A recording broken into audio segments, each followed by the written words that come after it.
Welcome to The Explainer. Today, we're tackling one of the biggest stories of the 20th century, the incredible and incredibly fast collapse of the Soviet Union.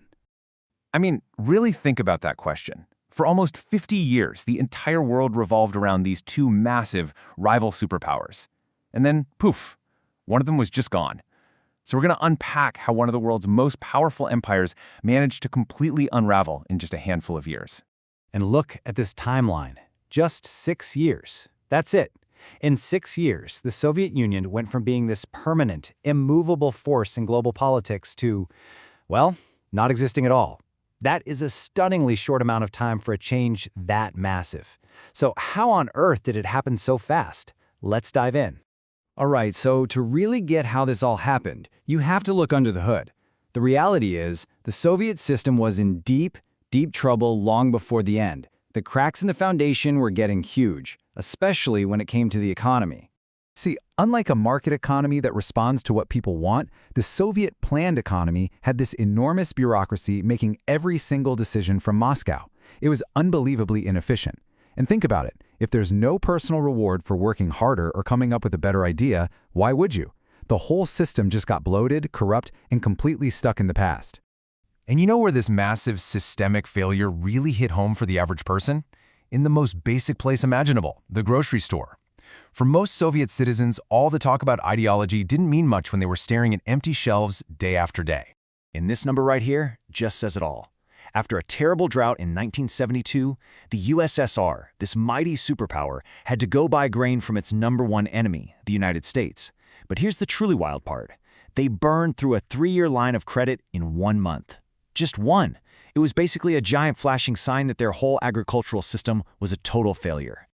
Okay, so the system is teetering on the edge of collapse. And this brings us to the man who tried to fix it. In 1985, a new, much younger leader comes to power, Mikhail Gorbachev. He knew things couldn't go on the way they were, so he took this huge radical gamble to try and save the Soviet Union from itself. Gorbachev's big plan really had two main parts. The first one was perestroika. That was all about restructuring the economy, bringing in a few free market ideas to try and get things moving.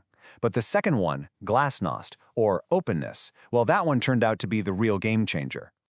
And this is so crucial to understand. The whole point of glasnost was to save the system. Gorbachev figured if he was more transparent, people would trust the government more. But what happened was the exact opposite. By letting people finally speak freely, he basically opened Pandora's box. All the anger and frustration from decades of failure came pouring out.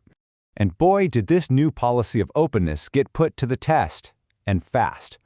When the Chernobyl nuclear plant exploded, any of the old Soviet leaders would have just tried to cover the whole thing up.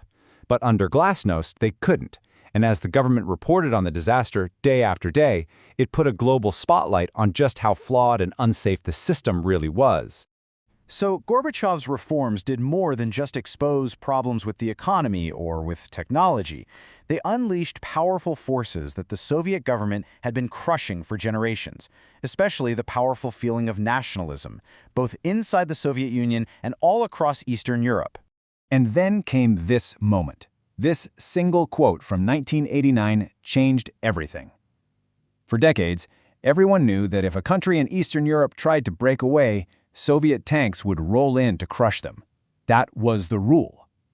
By saying, we're not going to do that anymore, Gorbachev basically gave the green light for revolution.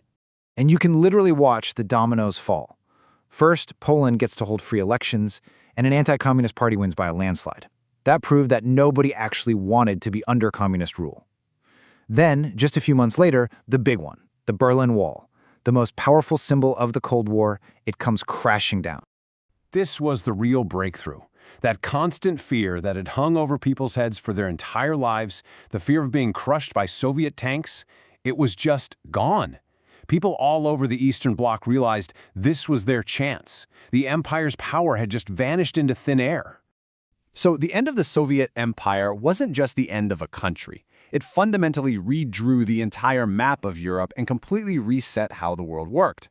And just like that, the Cold War was over. Germany was a single country again. We saw new nations pop up on the map, some peacefully, like the Czech Republic and Slovakia, and some through horrifying wars, like in Yugoslavia. and you had Western groups like the European Union expanding eastward, creating a whole new reality for the continent. And if you take one thing away from all of this, let it be this. The Soviet Union wasn't beaten by some foreign army. It wasn't conquered. It rotted from the inside out, brought down by its own broken system, by reforms that backfired, and by the unstoppable desire of its own people to be free. So, why should we care about this history today? Because the fallout from what happened back in 1991 isn't just in the history books. It is actively shaping the world we are all living in right now. When the Cold War ended, the United States was left as the world's only superpower, for a while at least. But the collapse also kicked off all sorts of new conflicts and started a major reshuffling of global power that we are still seeing play out today. And that really brings us to our final question. The whole Soviet story is this incredible real-world experiment, and it forces us to ask something that's just as important today as it was then.